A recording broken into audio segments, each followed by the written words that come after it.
Madam Secretary, I'd actually like to take a little bit of my time real quick to turn to an actual Maryland resident. And I believe if we're going to spend that much time talking about Mr. Abrego Garcia, we need to talk about Rachel Marin. Yep. And she was a citizen of Maryland who was brutally raped and murdered in 2023 by another criminal illegal alien from El Salvador who had no business being in the United States. May her story and others like it serve as a reminder to the human cost of unchecked illegal immigration policies, the need to secure our border, and the need to swiftly remove criminal illegal aliens from the United States. Speaking of, let's go back. Take a look at what President Trump inherited. We talked about this earlier, but when Joe Biden took office, there were 3.3 million people on the non-detained docket. When President Trump took office, that number had risen to 7.6 million people on the non-detained docket. When you look at the docket, the President Biden, in his administration, spent their entire term simply allowing people and aliens to cross the border into our communities. Of those who had been given their final orders of removal, meaning they had their due process, the Biden administration simply sat on their hands instead of actively working to remove those individuals, which created chaos and unfortunately criminal opportunities on our interior. Thankfully, we have new leadership at the White House and a department who will no longer tolerate the subversion of our immigration laws and activities. I think since we're here to talk about the budget today, that's what I'd like to talk about.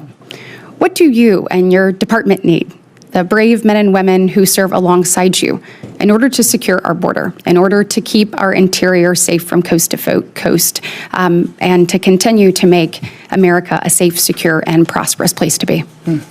Well, the Department of Homeland Security is tasked with overseeing 23 different components that are pretty broad, and it was formed after 9/11 in response to the terrorist attacks to help us secure our country and everything that's in the interior of our country. The President's budget request, along with reconciliation package, focus on what some of our greatest threats are that face our future and our children and grandchildren's ability to grow up here and to have a future, and that is continuing to secure our border, to make sure we're addressing technology needs that have been neglected for far too long, get our Coast Guard to the standard to what the missions are requiring them to be at to be successful, building more wall, more agents for CBP, more ICE agents and beds so that we can remove illegal criminals out of this country and dangerous individuals that are threatening our public safety. And then also going forward and looking at how we conduct operations on training our law enforcement officers, how we can put CISA back on mission at focusing on cybersecurity. The requests going forward focus in those areas and TSA so that we have the technology upgrades that we need to really make sure that we are doing due diligence to secure our country and the systems that help run our critical infrastructure. I really appreciate that, and I love a commitment from you to continue to work on what it is that you need moving forward as this develops. Yeah. So we can ensure that we have those resources to keep this country safe. On that, your predecessor actually refused to call what was going on at the border a crisis. It is clear that's exactly what was happening. You also have shown that coming in, we did not need any new legislation to actually secure the border. You have taken action. President Trump has taken action to secure it. I mean, creating a space that we haven't seen in decades. You talked about a number of things. One of the things you just mentioned was a border wall. Can you talk about the construction of a border wall and what that would do for the men and women of CBP and overall at DHS? I know that we are a nation of immigrants. We're proud of that. We're also a nation of law, and lawlessness has to stop. And I believe that anybody on this dais that locks their door at night should understand the need for a border wall. The American people should have that level of security when they go to sleep at night. So can you talk about the importance of that and kind of how you see that unfolding? We have currently over 700 miles of border wall on the southern border and infrastructure that is there operating today. Since President Trump has been in office, we've constructed another 77 miles that is in place. That is an inclusion of steel bollard wall that has been built, but also temporary wall that has been put forward with concertina wire and panels, and then also we have some waterborne buoys that are being utilized as well. We have 11 contracts that have been allocated to continue building infrastructure, and then also 5 more that are pending to be allocated to build more miles, to have that infrastructure there to help secure vulnerable areas. Now, the border wall will look different based on what the topography is and the geography is of the area. So there's some areas on the northern border and the southern border and out in our maritime infrastructure that we need that will have technology. It'll utilize Aerostar systems, radio frequencies, satellite systems. Those upgrades just simply haven't been made or prioritized under the last administration and need to be done. So we will use a combination for what's appropriate out there for the topography and working with the local states and tribal areas to make sure that it's something that secures our country, but also is something that they can help support and secure as well. Thank you for that commitment. Vice Chair Murray. Thank you very much, Chair Britt, and I look forward to working with you and Ranking Member Murphy in this Congress. Madam Secretary, as Senator Murphy mentioned in his opening statement, Secretary Noem, under your leadership, we have seen you ignore our appropriation laws, our Constitution, common sense, and even basic humanity. And like a lot of Americans, I really have been horrified by the lawlessness and incompetence and cruelty that we have all witnessed. And for all the talk about going after criminals, you have sidetracked DHS staff who are investigating drug dealers, terrorists, human traffickers, and rather than photo ops, we need more of your focus on providing basic diligence, because your crackdown has roped in American citizens and people who are here legally with no criminal record. Now, I'm not going to ask you whether that was right or wrong. I know it's wrong. The world knows it's wrong. And I think the first thing the history is going to say about your leadership is that you were responsible for many of these travesties. So I'm deeply concerned. You've deported a 4-year-old U.S. citizen with cancer. You've disappeared people to a notorious prison in El Salvador, and you have spent $100 million in taxpayer dollars to air TV ads thanking President Trump. That is really reckless. It's unacceptable, and in my opinion, can't continue. The American people are paying for this with our taxpayer dollars and with their most basic rights. Now, in the last 3 months, you have frozen or canceled over $100 billion in funding that was approved by Congress, bipartisan. We are talking about everything from disaster relief to grants that keep people safe. But when my staff has requested information on the status of this unacceptable holdup, the department failed to provide any acceptable justification. This illegal freeze, and it is illegal, is taking a real toll on communities who are waiting on the investments that Congress has delivered. So will you commit to immediately unpausing these funds? Well, Senator, thank you for covering a lot of topics there. Let me touch on a few of those right away. Well, what the Trump administration is doing is enforcing the law for the first time. Under the Biden administration, I'm asking you about the funds. Illegal aliens were prioritized over American citizens. Now the scales of justice have been leveled, and no one is treated better than anyone else. I asked you a Citizens are question. treated the same, and these illegal aliens and criminals are being deported. I heard it previously. I'm asking you a specific question. The grants that you are referencing, correct. The grants that you are referencing have been paused and reevaluated to make sure that they are truly being spent in the way to which they were appropriated. Well, many of these grants were being diverted into things they were never intended. These funds were passed on a bipartisan basis by members. Absolutely, and the Biden administration perverted them in how they used them, diverted them to facilitate illegal immigration, to house people in places like the Roosevelt Hotel who held illegal criminals that took the life of Laken Riley. About $100 billion.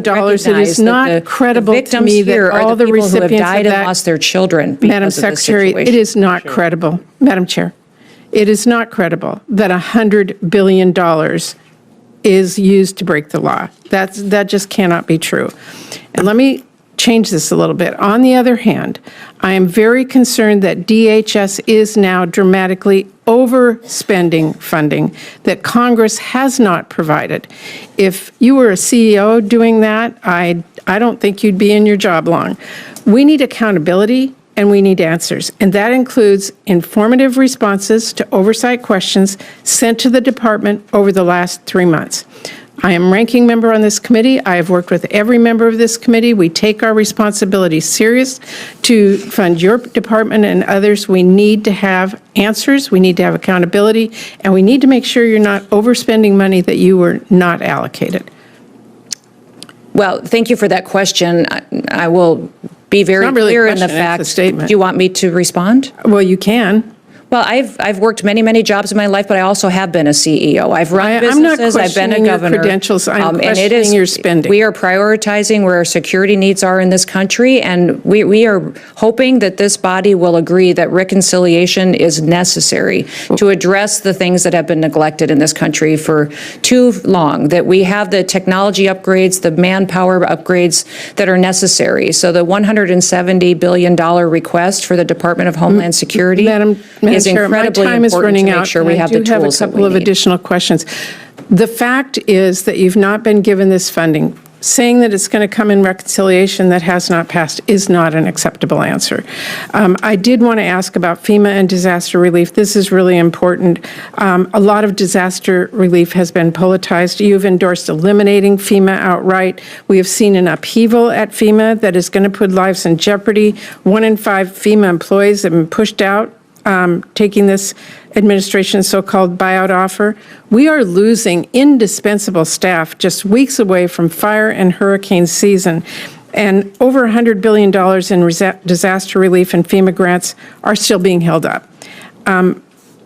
DHS is making it a lot harder to qualify for relief, something people in my home state of Washington are experiencing firsthand. Multiple requests from governors have been rejected in recent weeks, including a request from our state. And we haven't been given any response about this. And I'm watching this and I'm thinking, has President Trump directed you to prioritize funding for Republican states? Absolutely not. Have you directed your staff to prioritize funding to Republican-led states over Democratic Absolutely states? not. Have There your is, staff under this administration, there will not be any politicization of support, relief, FEMA assistance, or grants given based on politics. Well, Every single there person will be is a treated the same. clear It will be very trend- different than the Biden Madam Secretary, administration. there's a clear trend of Republican-led states getting very fast responses and funding. Democrat-led states are being forced to wait. We have never treated FEMA as a partisan issue in this country. Thank you, Madam Chair. Thank you. Senator Capito. Thank you, Madam Chair and Ranking Member, and it's great to see you, Secretary Noem, and it was a pleasure to serve with you in the House for so many years. I just want to make a statement in the beginning, because this chart, which you can't see, but many of us have seen, the blue lines being the number of people that were coming across the border during the Biden administration, and then the red is what you and the President have done over the last 3 months. I say congratulations. Results speak loudly. Not only are migrant encounters down 95%, but the gotaways are down 99%. To put it simply, migrants are just not slipping through. They're not evading our Border Patrol. I boil it down to 2 basic strategies that the administration has done that the previous administration could have done but totally ignored. One is deterrence. When possible illegals look to the United States and see that we are following through on deportation orders in larger numbers, I think that's a huge deterrence, along with other things that are occurring. The other one is enforcement of the law. You already just said that. So is there anything else you would add specifically, very shortly, that you can attribute this dramatic drop? You're being accused of breaking the law, and that's the reason the numbers are down. I personally don't believe that. Well, I think having a strong leader in the White House that says we will enforce our laws in this country has worldwide effects. In fact, in where I have traveled to countries in El Salvador, Mexico, and Colombia, their leaders and their governments said, when you talk about the fact that you are now enforcing the laws in America, when your president talks about it, when we see these ads that are running in our country saying, if you want to come to the country, in America illegally don't come. Come the legal way, do the right way. We are now enforcing our laws. They say it has an overwhelming effect. In fact, in Mexico, some government officials, when I was there visiting with them and the president, said that they believe 500 to 600,000 people just in Mexico turned around before they ever got to our border in the last 3 months, because they got the message clearly when they were on their way. They heard that and they went back home. Also, I would say Border Patrol is thrilled. They get to finally do their jobs. Right. They get to finally, the morale has never been better. Recruitment is fantastic. ICE is recruiting. CBP's up 54%. I'd say the Coast Guard is up over 100% in recruitment, and the Secret Service is up over 200%. So the fact that they have an administration that's letting them do their jobs again and actually following the law is something they're very proud of. And so I think those two things are really what's making them proud. Okay, you and I talked about this on the phone because of the drug scourge, the non-intrusive inspection, which is a lot of the technologies that can detect in large, when semis are coming through, there's a whole lot coming through the border, and we want to continue that free flow of goods. Where are you on that in this budget? Certainly you need more dollars to be able to, I think the numbers are low, how many you actually inspect or have been inspected. You need the technology. Yeah, our ports of entry need new technology and scanners that we just simply aren't scanning many shipping containers right now adequately. A lot of our air freight isn't scanned. Some of these scanners that we have in place need infrastructure around them so that they work in the heat and in the rain. Sometimes they're dysfunctional and shut down. We have railroad cars coming in that aren't getting inspected, and then small packages. Small packages every day that are being shipped in by the millions that we are not inspecting at all. So the kind of technology needs that we have to invest in are costly, but they're secure our country. And when we have a foreign enemy country like China and the PRC that's trying to kill off our next generation of Americans, which is what they're doing to weaken our economy and our society, those upgrades and that technology advancement will incredibly help us make sure that we know what's coming into this country and it's not a poison that will be killing our kids and our next generation. Certainly have my support with that. I did chair this subcommittee at one point with the ranking member. He was chairing and I was ranking, so we're getting to know each other very well. You have my support there. I do want to say, and I am concerned about the FEMA issue.